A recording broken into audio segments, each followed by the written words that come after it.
You wake up to a headline that feels like clickbait gone rogue. Star sues bankrupt show, demands $25 million after earning $100,000 a week. By the time the kettle whistles, the story has bulldozed every algorithm, from legacy broadsheets to TikTok drama channels. And one name blinks neon in the crosshairs: Rachel Zegler. 7 days earlier, Jamie Lloyd's revival of Evita still clung to life support. Today, the producers are in bankruptcy court. Rachel is flinging a defamation suit like a grenade, and terrified backers whisper they've created Broadway's costliest cautionary tale since Spider-Man. Turn off the dark. You think the paycheck is the hook? Wait until you see the fine print that may have torpedoed an entire production and possibly rewritten the rules every up-and-coming influencer-turned-actor will copy next. At 6:13 a.m. sharp on June 1st, bicycle couriers in plain hoodies slip thick vanilla envelopes under 3 separate doors along London's St. Martin's Lane. The return address? A Manhattan litigation powerhouse famous for celebrity scorched earth tactics. Inside lies a 48-page defamation complaint that reads less like Broadway paperwork and more like a true crime script, complete with exhibits pulled straight from Reddit threads, TikTok stitches, and a YouTube supercut titled "Rachel Ruins Everything." The headline claim: producers knowingly and maliciously scapegoated Rachel to distract investors from their own fiscal chaos. A footnote buries the true gasp moment: $25 million in alleged future earnings damage. That's not just compensation. That's a nuclear number designed to scare anyone who thinks a viral rumor is cheaper than an ad buy. Producers issue a 41-word statement: "We categorically deny wrongdoing and will defend vigorously." Translation: some lawyers just locked in billable hours until Christmas. Someone, no one's copying to it, drops a Google Drive of watermarked emails into a niche theater Discord. Within 10 minutes, those screenshots migrate to Reddit's Broadway, then Twitter.x, then a 1,000-subscriber TikTok gossip account that rockets to 100,000 followers before dinner. The leaks show Rachel's weekly base at $100,000, but the real side-eye comes from 3 stacked escalation clauses: merch cut, 3% of every t-shirt, hoodie, program, even branded water bottles. Engagement bonus: $5,000 anytime her combined social metrics cross a positivity threshold set by an AI tool called Sentiment Pulse Trademark. Sold out spike: if Friday to Sunday hits 100% capacity, her salary doubles to $200,000. Broadway veterans spit out their flat whites. This is Wembley Stadium money inside a 2,300-seat house. Fans, many of whom spent nearly £200 a ticket, feel whiplash. One tweet racks up 80K likes in an hour. I paid rent for row G and she gets a house for humming a bridge. Court filings reveal Jamie Lloyd's shell company entered Chapter 11 on May 27th, 5 days before previews. Itemized debts read like a backstage horror flick. Trucking vendors unpaid, costume houses fuming, a projection mapping firm threatening to repossess LED walls mid-tech. A leaked balance sheet shows marketing slashed 60% to feed Category R. Principal talent escalators, i.e., Rachel's bonuses. One production staffer confesses to a podcast, "We started painting thrift store mannequins for the cemetery scene because we couldn't afford extras." Investors nickname the revival Evita, "I Hardly Knew Ya."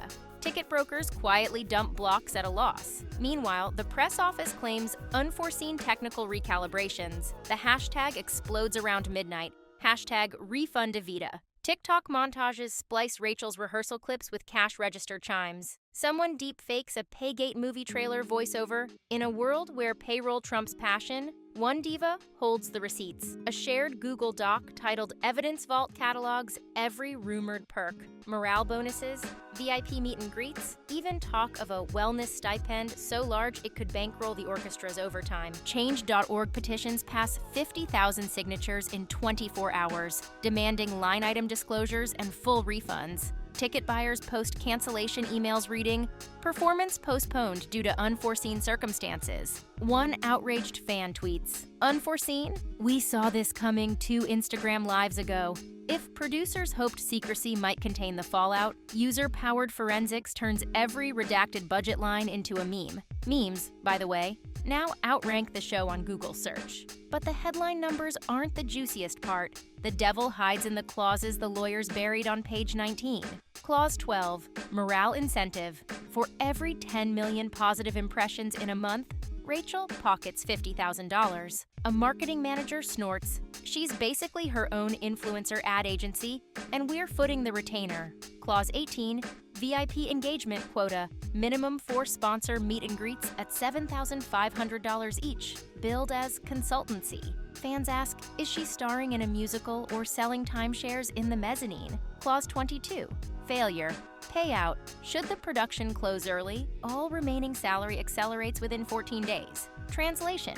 If the ship sinks, the captain still gets the gold chest. One crusty producer calls it Beyoncé leverage in a boutique theater. Yet, Rachel's lawyers argue modern brand economics. She guarantees eyeballs. A young stagehand counters on a live stream. Eyeballs don't pay for sandbags. Comment section, 40K likes. Internal emails leaked to theater blog Limelight Leaks reveal 2 a.m. panics. If we renegotiate, she walks. If she walks, investors bolt. Rachel's agent allegedly fires back.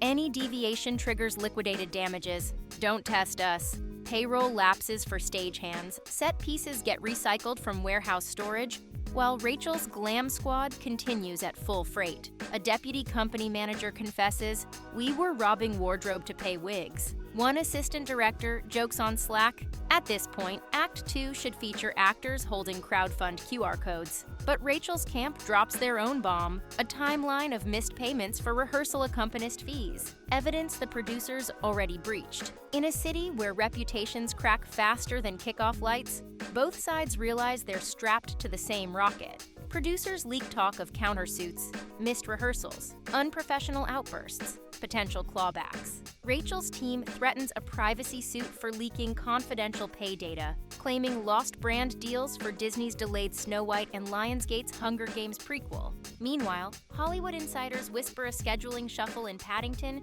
3 had nothing to do with strikes, everything to do with optics. Agents monitor in horror. If a West End revival can't ensure a TikTok-savvy star, can a $150 million studio tentpole talk bubbles of influencer-driven risk writers hitting insurance contracts? One entertainment lawyer deadpans on a panel. You thought stunts were dangerous. Try a viral backlash. Late one Friday, a Tumblr post from user BackstageGhost88 claims credit for the email dump. They allege they're a third-year props tech who watched their overtime vanish to fund Category R bonuses. Their manifesto reads, "I love theater, but I won't sweep sawdust over greed." Within hours, major outlets beg for interviews. BackstageGhost88 vanishes. Conspiracy threads sprout. Some say the leaker was a disgruntled accountant. Others insist it's a marketing stunt from Rachel's rivals inside the Disney pipeline. Either way, cybersecurity firms swoop in, subpoenas fly, and the producers must now prove they protected confidential data, while fans treat the mystery like an ARG, scouring metadata for clues. With coffers empty, crew hours slashed to skeleton shifts. One scenic artist live streams from a rental flat. "I'm glazing a 13-foot angel with borrowed paint." Payroll bounced twice. Equity and IATSE local reps call emergency town halls, warning members to document unpaid wages. A chorus swing reveals they rehearsed 4 tracks, yet never stepped on stage, losing potential future royalties. The union's threat placed the show on the do not work list, a move that would doom any resurrection of Evita under present producers. Across social media, #PayTheCrewTrends. A barista actor stitches Rachel's glam photo. "Your weekly contour budget could fund my student loans." It garners 1.2 million views. And a reply from Rachel defending her right to sustainable working conditions. The comment war racks up 30K replies in 3 hours. High net worth angels conduct a brutal calculus. Scenario A, keep Rachel, settle lawsuits, pray for a hit once dust clears. Scenario B, dump Rachel, recast with a cheaper triple threat, rebrand as a phoenix from the ashes comeback. Scenario C, shutter permanently, file for protection, collect insurance, spin a sob story on a panel about the risks of live art in a digital age. Lawyers lean toward C. PR strategists push for A. A renegade minority investor proposes a reality show docuseries about the fiasco, monetizing the very meltdown that sunk them. Streaming execs sniff the pitch. Crisis breeds content. PR firm Luminary Logic drafts 2 contingency decks. Deck gold. Rachel wins lawsuit, positions herself as a Gen Z disruptor who exposed archaic Broadway pay secrecy.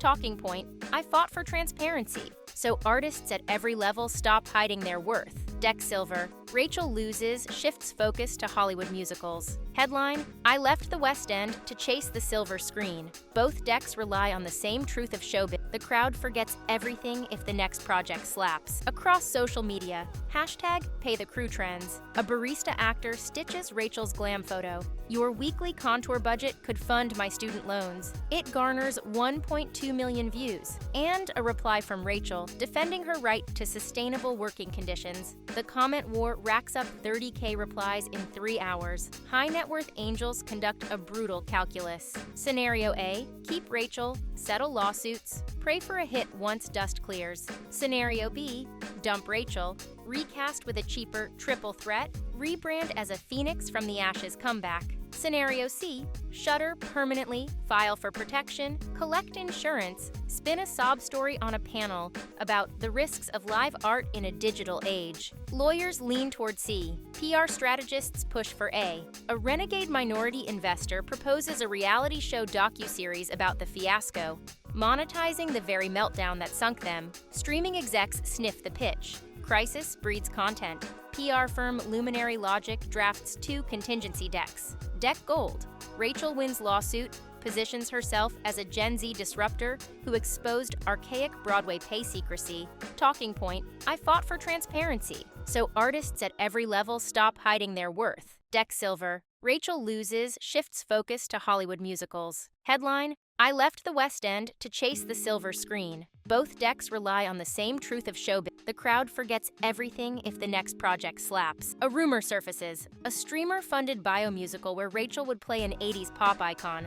Budget $95 million, shooting in Malta. Industry chatter wonders, is controversy truly kryptonite or just rocket fuel in disguise? Insiders predict 3 industry-wide shifts. Deal cap reform. Revival contracts will include optic ceilings. No single salary can exceed X% of total capitalization. Sentiment insurance. Underwriters draft riders pegged to social media volatility indexes. A TikTok backlash could trigger premium hikes the way pyrotechnics once did. Transparent ticketing. Legislators propose bills forcing West End and Broadway shows to publish star pay ranges to curb hidden markups. Lobbyists howl, but public pressure snowballs. Meanwhile, theater schools add units on influencer economics, teaching jazz hand hopefuls how a TikTok duet might net more than 8 shows a week. Old guard creatives groan. Gen Z students shrug.